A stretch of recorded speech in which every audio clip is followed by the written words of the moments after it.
to I Am Refocused Radio with your host, Shamaya Reed. This show is designed to inspire you to live your purpose and regain your focus. And now, here's your host, Shamaya Reed. Hey, welcome to I Am Refocused Radio. We are here once again. And man, today we have another show lined up for y'all. We're going to talk to an entrepreneur. She is in marketing and photography, and she is going to tell us all about her entrepreneurship experience. Her name is Adjanys Marrero, and I have a true honor having her on as a guest today. First and foremost, how are you doing, Adjanys? Hey, thanks for having me. I'm doing well. How are you? All's well, man. So let's talk a little bit about your experience as an entrepreneur. Said in the beginning, you're into marketing and photography. So tell us, how did that start for you? Well, I started doing photography when I was 12. I feel like photography just found me a little bit more because I was kind of an artist always since I was little. And I think my mom just saw like a summer camp or something, some summer program for photography and put me in there. And then I just became the family photographer from that moment on. And so it feels like a little bit like destiny. But my dream wasn't even photography. My dream was to be a fashion designer.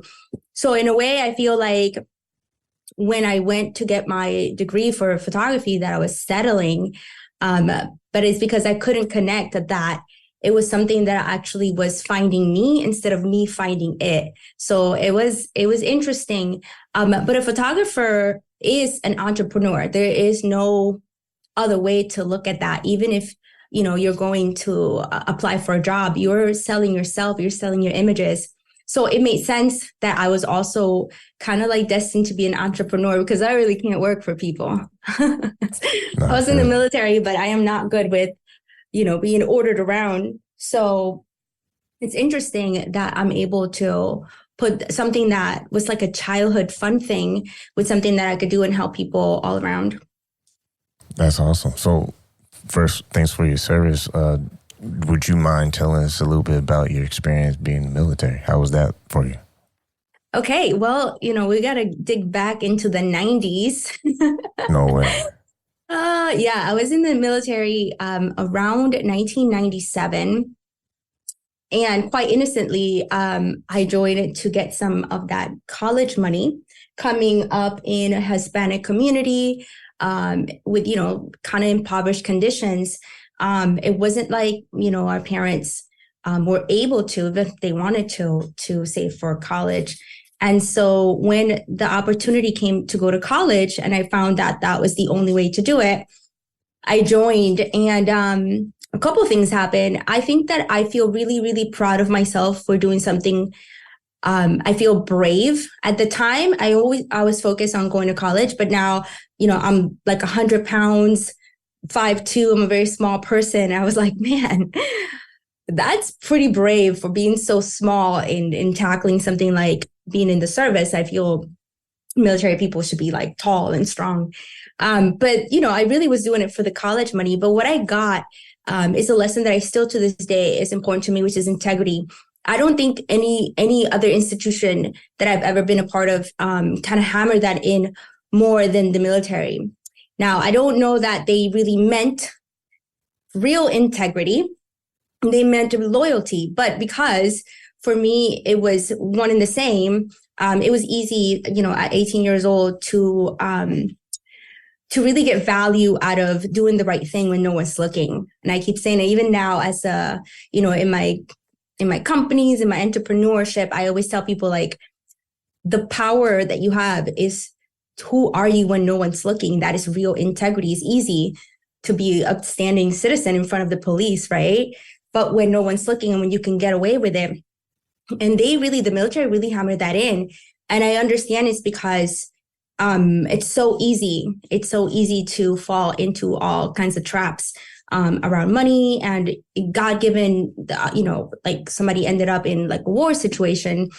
You could actually be really easily manipulated into money and receiving money. And so integrity was hammered into the military for me. And I'm really grateful for that lesson. But it was really hard for a little girl like me to go in the military and had to do all the things that, men that are like 6'2" and super big and capable had to do. And we had to do basically the same things. So it also helped me be a stronger human being, for sure. And with that experience, what's some of the things that you use from learning those skill sets in the military? Did any of that transfer into how you operate your business? Let me think about, I was in airspace control. God, I don't remember exactly the title, but yeah, we were in a teaching. When I went in the military, there wasn't any wars or anything like that going on. So you literally basically had like a 9 to 5. You did your basic training, and then you just had a regular career.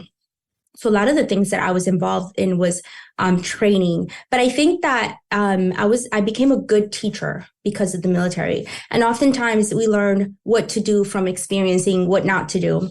One of the reasons I did not enjoy the military was because having to follow somebody's orders or commands when there's a better way or there's no real explanation was really challenging for me. You know, you have to do things like, I don't care if there's an easier way or better way. You have to do it like this because this is the military way. And so I think that in experiencing sometimes those like really strict, have to do it this way, and it's like my mind is like, but it doesn't make sense.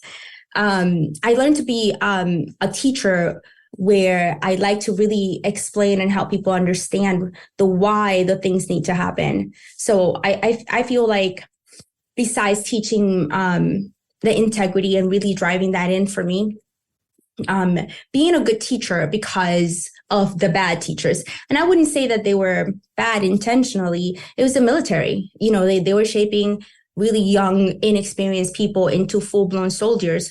So in retrospect, they have to be strict and harsh. But for my little artist mind, I couldn't put it together. And I did become a much, much better teacher because I couldn't understand it. I was like, why would I want to abuse the other new military people? So I was way gentler with the new recruits coming in. Which I think that sometimes is a benefit to have both, to have like that strict discipline and do the right thing. And then there you have that gentle approach that's really understanding and helps you understand the psychology behind it. Once again, talking to Adjanys here on Refocused Radio. She has a website you can go to. It's Adjanys.com. And tell us, how was the transition like getting out of the military? Did you already have your business kind of like structured and ready to go, or was it a process before you launched your career as marketing photography? Yeah, so when I got out of the military, I still did photography, but I always did photography for me, for my friends, and I hadn't really thought about it as a career. I was still trying to pursue fashion design. I actually did photography as I almost like gave up. I was like, okay, I'll do photography because I know how to make money with it.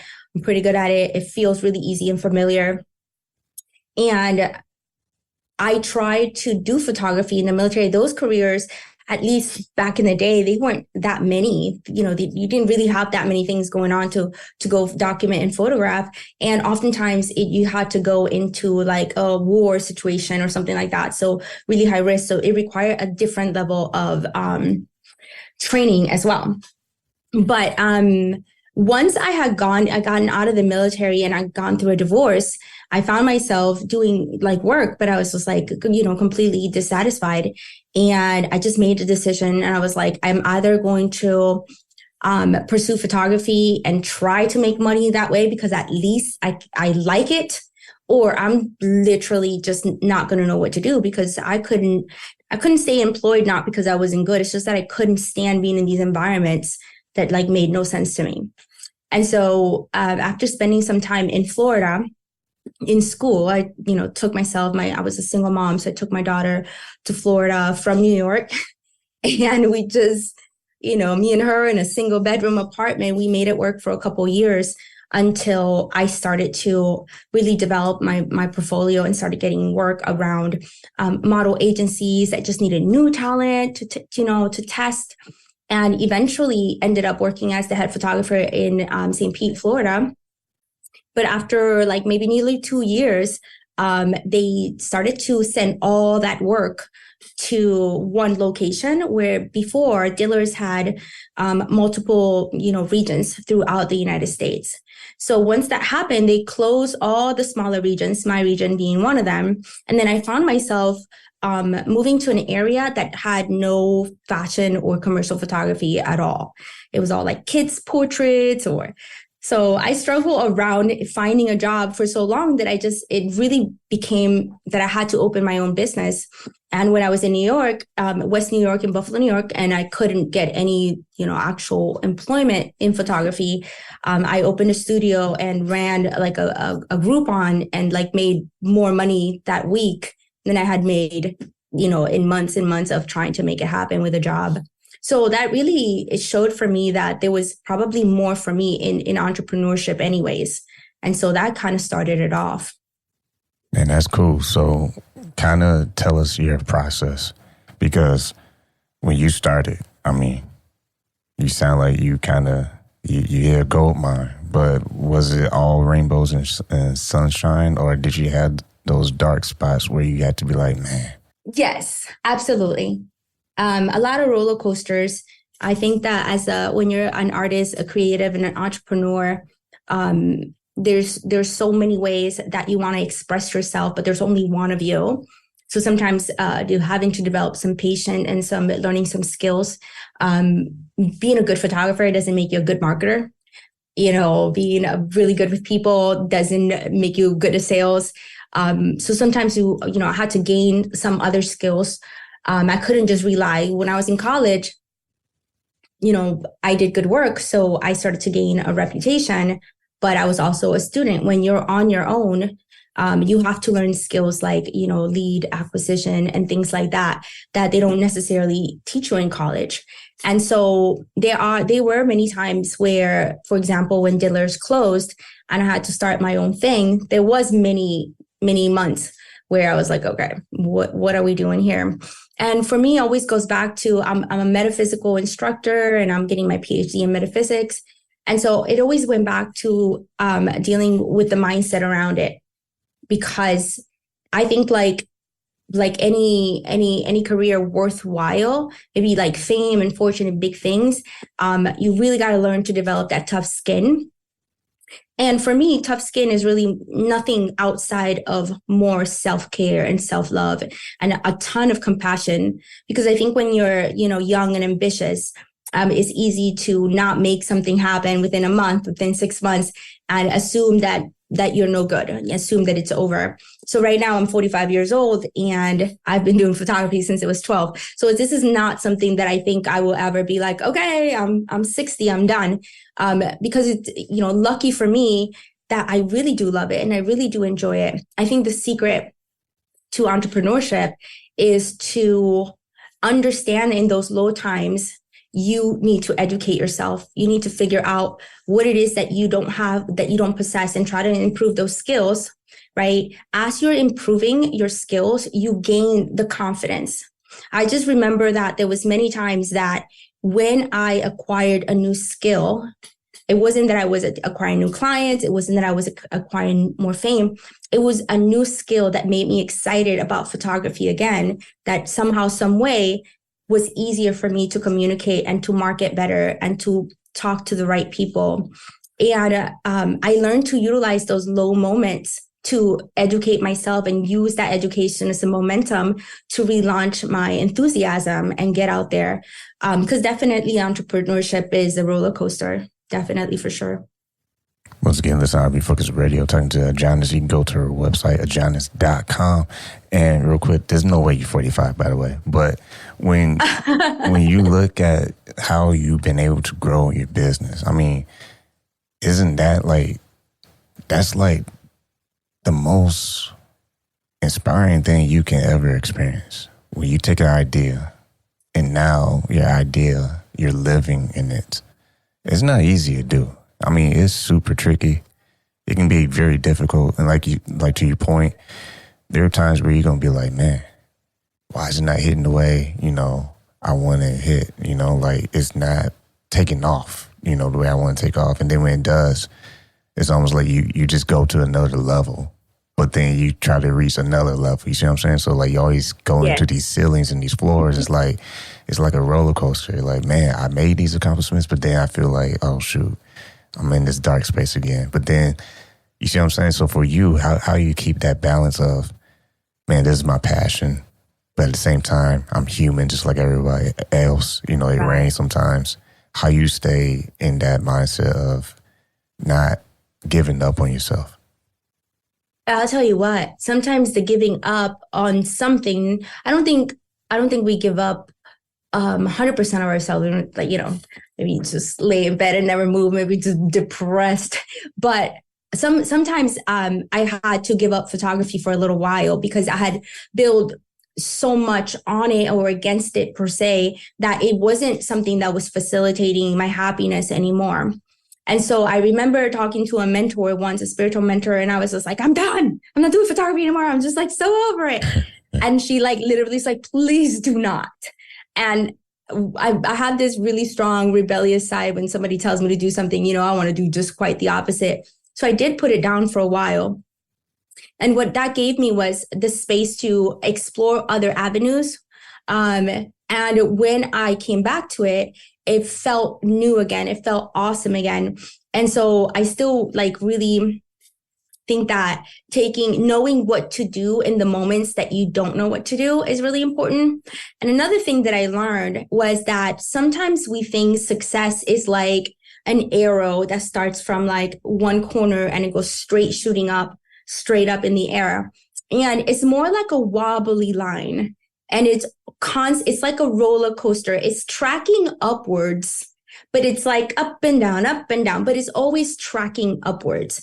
And what happens is when we don't learn, what no one tells us, that as long as you're moving, you're actually moving up and forward. When we have those roller coaster lows, we think that we're done with the roller coaster's over, like we've arrived. But it's because it's also how momentum is built, right? If we just look at physics alone, gravity is what pulls, you know, us down towards the earth, and the effort is in the climb. And so in releasing the effort, sometimes we do feel like we're going downwards. And then if we can just train ourselves to think like that, a little bit of that downward spiral is actually the momentum that's going to propel us forward even faster, then we don't beat ourselves up as much. That is not a lesson that you get right away. I get that. You know, I've been doing photography for a very long time, played with many careers. I would say that if we learn to at the very least make a business out of something we really love and enjoy, then we can actually enjoy the roller coaster instead of being afraid of it. I used to be afraid of roller coasters. I would get on top of that with my kids, and they would just be laughing so hard. They're like, Mom is scared. And I'd just be like shaking. And then I thought about it. I was like, I am not having fun. And everybody else around me is having fun. And I'm just over here hanging on. I was like, I'm not going to die. And so I just decided to have fun. And now I love roller coasters. And if my kids ask me to do them, I'll be like, let's go. So playing with the highs and the lows is the entrepreneurial like journey itself. And also, you know, you gotta take care of your soul. I think I'm not telling you to be religious, but if you are going to get into entrepreneurship, you better find a God that helps you out. You know what I mean? You better find something inside of you that is much bigger than just making money. Yeah, no, I hear you saying, because for one, I mean, success ain't by yourself.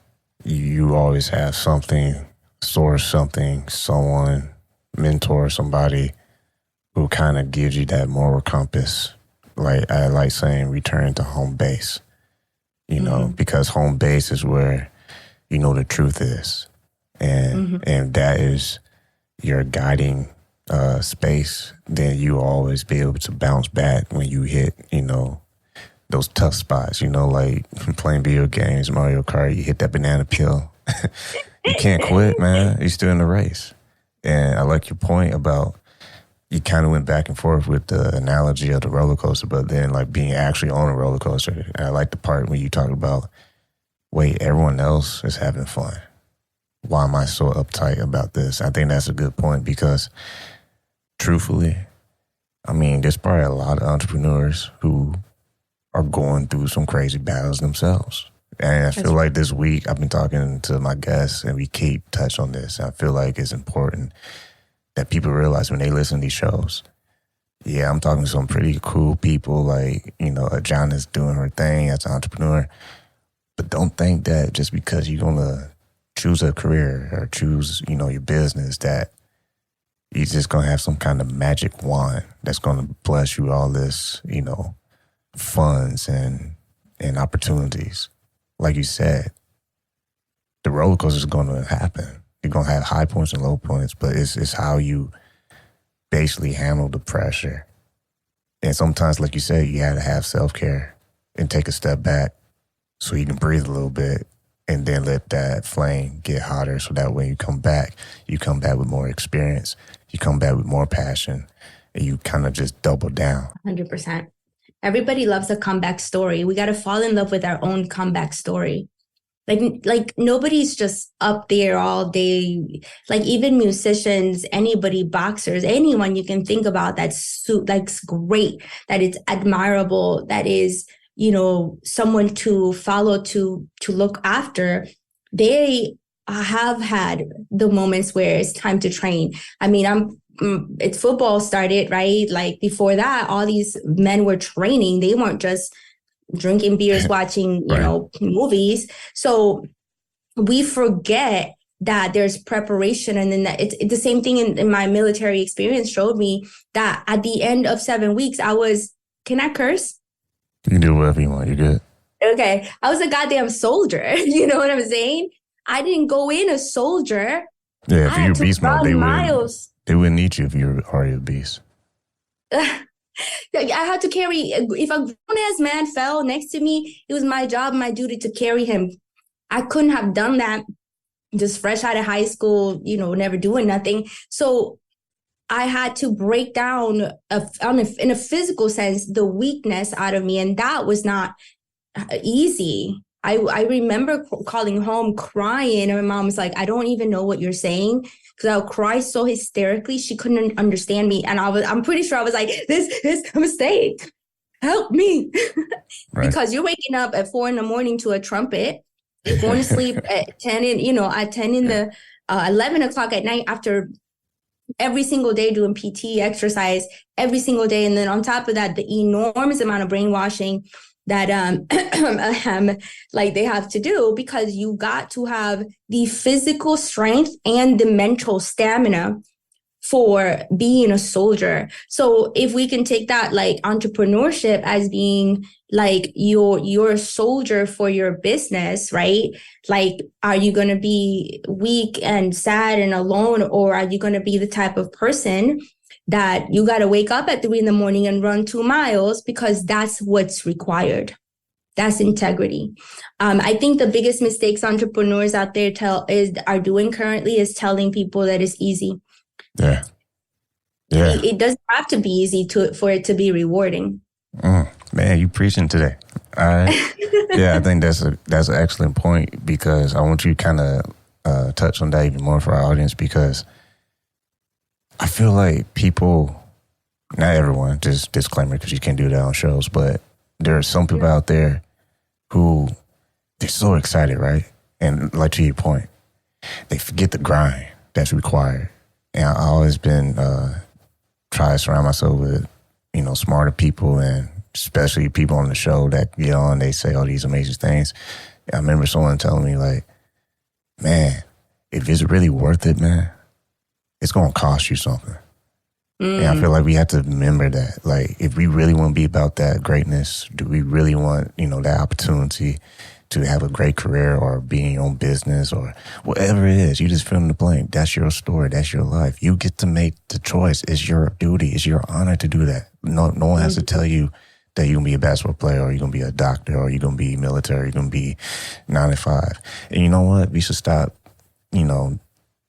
clowning the 9 to 5, because that too can be a calling too. It's like whatever you're good at, you got to understand it's going to cost you. You just got to find out what's it going to cost you? Because greatness is going to require pain, period. I think that like nature shows us, right? We can take a tree, like an oak tree, and I love to, talk about an example that it all starts as a seed. So for anyone listening out there that may feel like, damn, but when am I going to be a tree? It's like, well, you're going to start a seed. So you're going to start small, and that's just how it goes. But no seed ever just gives you back one seed, right? You plant a seed and the harvest is like amazing. It's forever. As long as you maintain that crop, it would provide for you, for your family, for the rest of your life. But you did have to plant that one seed. You did have to put effort into it. I feel that the grind that people sometimes do not fall in love with and they experience in business, I hear terms like burnout. And I tell people, it's like, you're not burnt out because you hustling and working your butt off. You burned out because you're working the wrong business. You may not be an entrepreneur, because right now I'm an entrepreneur, and I'm pretty sure in the next few months, I'm going to be hiring someone. I can't hire no entrepreneur. I need to hire someone who is good at the 9 to 5, who is good at taking directions and helping me out. So I want to applaud you for bringing that point, because there is no one fits all dream. There isn't like, I want, fame, glory, and money, and that's the dream everybody has. Fortunately for us, we have people who dream about being doctors, because I would never be a goddamn doctor. Yeah. I would never want to clean up no blood, nothing. I'll run out of there. So thank God there's a person that has a heart for that. And why should I tell that person to go and become an entrepreneur and make money if that's not their gift to the world? Exactly. You know what I mean? And so we got to be able to give something. And I think it's actually fucked up that we expect to get something out of nothing. And most of us, even those you may have nothing, you got sweat equity, right? Like, we all heard the stories of kids who like sell candy bars door to door. They cut the grass, they do what it takes, they hustle, they grow up and they become entrepreneurs. Nowadays it's much easier. You could become a YouTuber, a gamer, and by the time you're 16, you could have a fat bank account. Mm-hmm. Like, the dreams are getting easier, but it's not because people are out there not doing their work. You know what I'm saying? Yeah. Yeah, I mean, shoot, you had so many gems on this. Oh man, it's crazy. Time goes like too fast. You told me to preach. I feel like we started 2 minutes ago, and it's like, dang, really? It's almost 30 minutes, really? Like, no way. So, unfortunately, we had to maybe have like a to be continued episode. But yes, I know, because I think what you're saying is needed, because I love the point that you talked about with the seed and someone wanting to be, that hit the fast forward and let me hurry up and have my dreams. It's like we should have a song, let's have our dreams without the pain. It's like no one watches the greatest games in the world, because some of the greatest games in the world is when the athlete has to go through adversity. You know how boring it would be to watch a championship game if everyone had it easy on the team? Mm-mm. You know how boring the movie? Yeah. Yeah, for real. Like, watch your favorite movie or read your favorite book and there's no drama. It'd be the most boring thing you ever experienced. So why do we try to, take that out of our story? Fall in love with the drama. Yeah. It doesn't have to be a problem if you fall in love with the roller coaster, Exactly.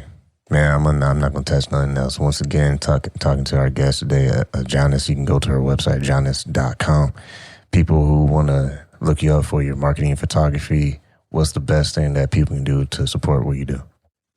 So I recently decided to just start creating content just specifically on Facebook. I was just in too many places, not really doing a good job. So find me on Facebook, Adjanys Marrero, and on my website. And those are the two best places to get a hold of me. I don't know if you can but I'm pretty down to earth. So also don't be afraid to say hello, shoot me a DM. Awesome. Well, once again, talking to Adjanys, Adjanys here on Refocused Radio. I like Adonis. He was a god. Oh, there you go. Hey. We gotta have you back on because I feel like you can be another episode for sure for entrepreneurs, especially those out there who are transitioning out from the military and going into their next chapter in their life. So hopefully we can get you on again in the future. But like always, man, appreciate your time. Thank you so much. It's been a good time.